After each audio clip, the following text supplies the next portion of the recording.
Hello. In this video, we are going to learn how to graph quadratic functions in standard form.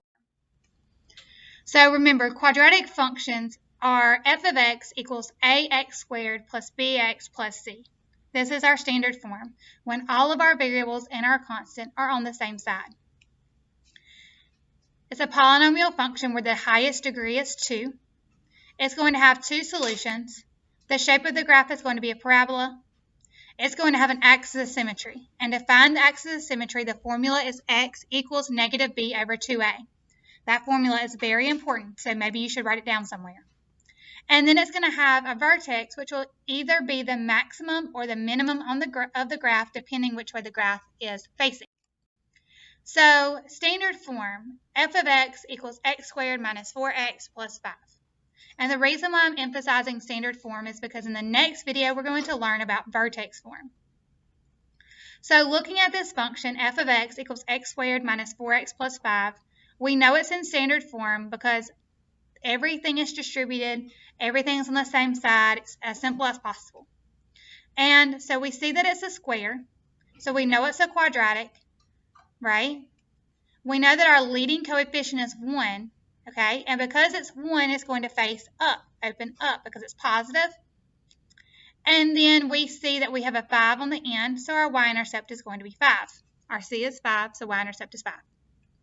Now, to find the axis of symmetry, our formula is x equals negative b over 2a. Negative 4 was our b, and a was 1. Simplifying this, that's going to be 4 divided by 2, which is going to be 2. To find our vertex, we have to take our axis of symmetry and plug it into the function. So f of 2 equals 2 squared minus 4 times 2 plus 5. So 4 minus 8 plus 5 is 1. So our vertex is 2, 1. So here is the graph of the function. We see that our y-intercept is 5. We see that we have an axis of symmetry at 2, meaning along this dotted line, we can fold the graph in half and have the same thing on both sides. And we see that our vertex is 2, 1. So let's look at a full example. F of x equals x squared plus 8x plus 12. The first thing we need to do is we need to find our axis of symmetry.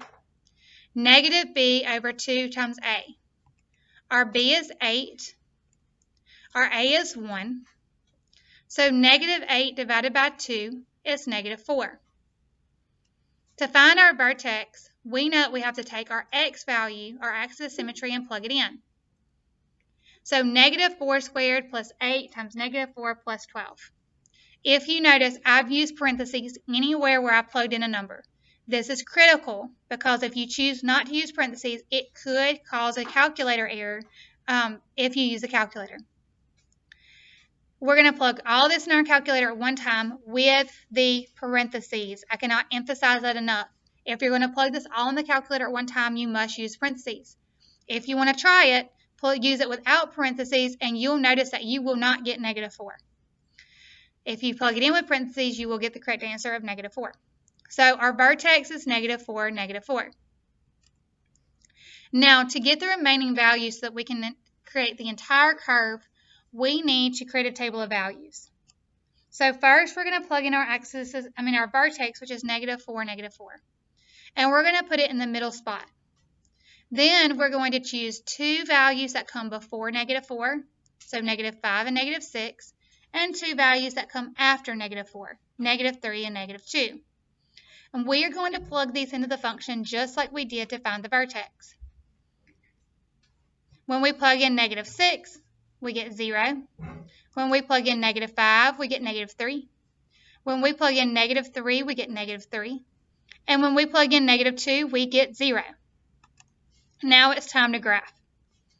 First, we know that we're going to have an axis of symmetry at negative 4, meaning our function is going to be a mirror on both sides of this graph, of this line, I mean.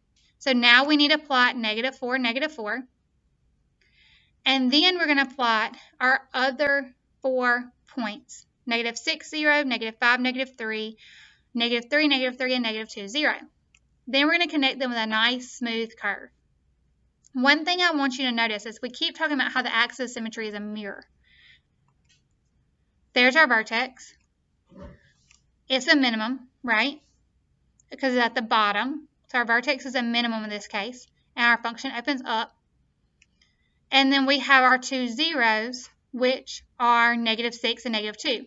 Our zeros occur where the graph crosses the x-axis. So in this case, it crosses at -6 and -2. Sometimes you're going to have to approximate because it's not going to cross at an exact point, but that'll be okay. We can make the best approximation possible. Now, about it being a mirror, what I want you to notice is that -6 and -2 match, right? They both have a y value of 0. -5 and -3 match. They both have a y value of -3. This should occur every time. If it does not occur, you need to check your vertex because something's happening there and maybe you didn't find the actual vertex. And then if your vertex is correct, then you need to check where you plugged in your other numbers. Let's do another example. We're still graphing the quadratic function, but this time we have -2x squared minus 4x minus 4. The first thing I want us to notice before we find our axis of symmetry is that our a is -2. It's negative. Let's see what happens whenever we actually graph. So just pointing that out. We'll draw that conclusion at the end. So we have -b over 2a. Our b is -4. Our a is -2. 4 divided by -2 is -1. 4 divided by -4 is -1. And to find our vertex, remember, we have to take -1 and we have to plug it in everywhere we see an x. And everywhere we plug in a number, we must put it in parentheses. So plugging this in the calculator all at one time, including our parentheses, we get -2.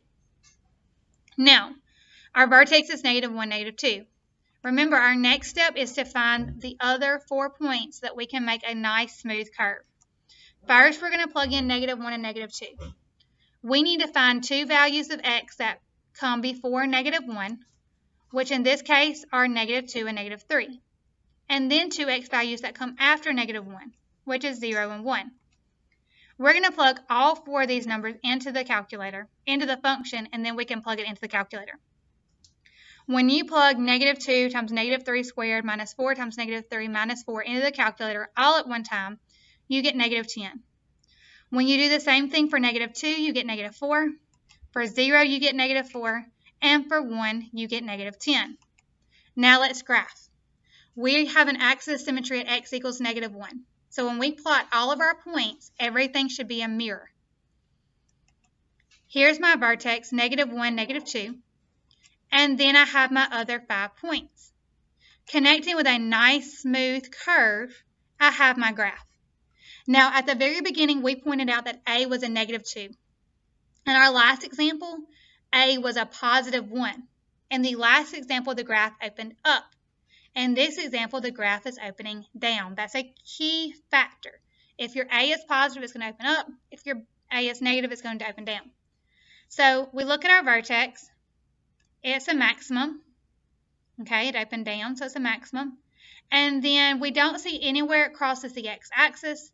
Therefore, we have two imaginary solutions. Okay, remember when we learned about imaginary? That was whenever we had a negative under the square root and it made it an I. Well, graphically, this is what that looks like, meaning that the graph does not cross the x-axis. Anytime you get imaginary solutions, it means that the graph does not cross the x-axis. And then our last thing to note about this example is that -3 and 1 are both -10, and -2 and 0 are both -4. That should occur every single time. If it doesn't, remember you need to stop and check your math, your computations. So let's compare these two.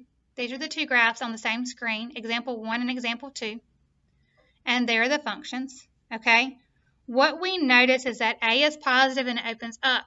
In example 2, a was negative and it opened down. Our y-intercept is 12. We can't really see that on the graph, but we know it's going to 12.